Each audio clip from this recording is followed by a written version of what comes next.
कोने रे जमानो ये बेचो काको फायदो उठावे साला मौका को कोने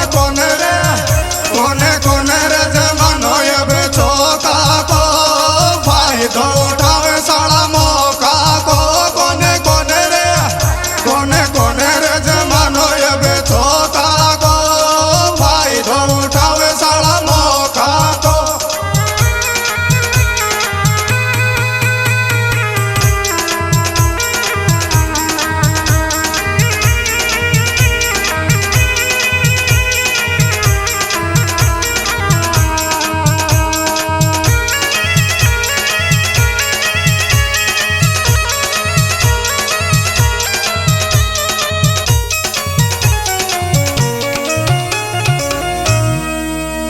ओ मत बोले रे दीवाना हमारा जंगला में कोई कोने आजा बंगला में मत बोले रे दीवाना हमारा जंगला में कोई कोने आजा हमारा बंगला में मत बोले रे दीवाना हमारा जंगला में कोई कोने आजा हमारा बंगला में।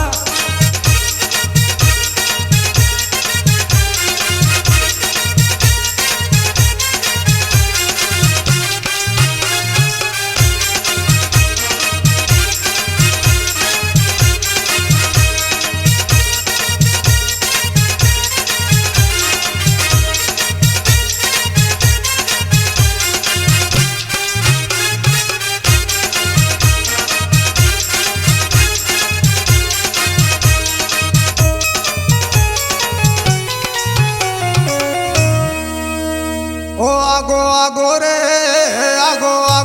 जमानो ये बेचोरा को कोने भरोसो मुने ओरा को आगो रे जमानो ये बेचोरा को कोने भरोसो मुने ओरा को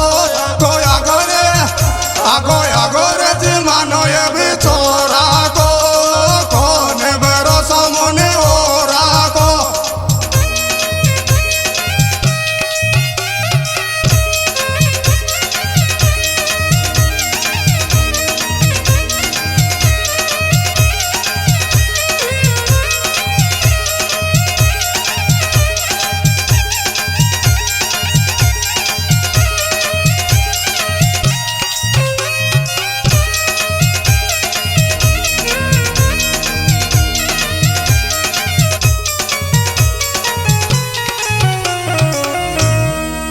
ओ कोने रे भरोसो मुने सपना को कोने भरोसो मुने अपना को कोने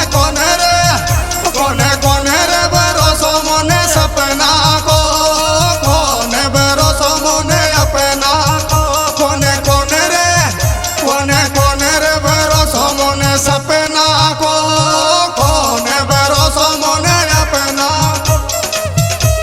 यह है सुपर बेहतरीन के आए कलाकार गिरधारी लाल मीणा जिनके मोबाइल नंबर 8875825315 और साथ ही आए कलाकार रोहित मेवाल कालेड़ सियाराम मीणा और एडिटिंग करता DK टोडा मीणा।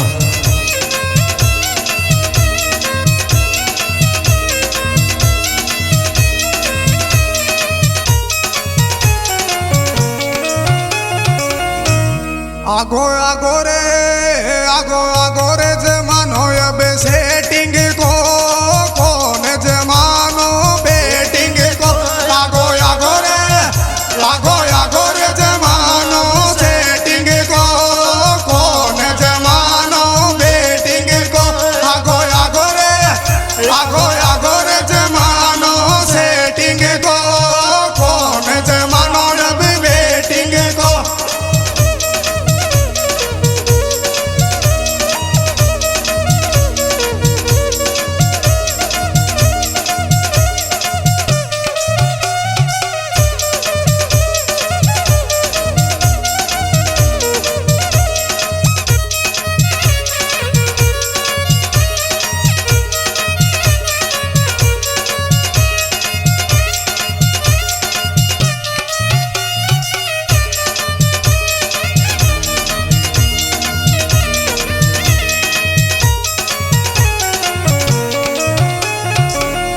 छोरी देख देख मुन असरी छे, देख देख मुन असरी छे, मारा दिल में तो बसरी छे। छोरी देख देख मुन असरी छे, दिल में तो बसरी छे। छोरी देख देख मुन असरी छे, मारा दिल में तो बसरी छे।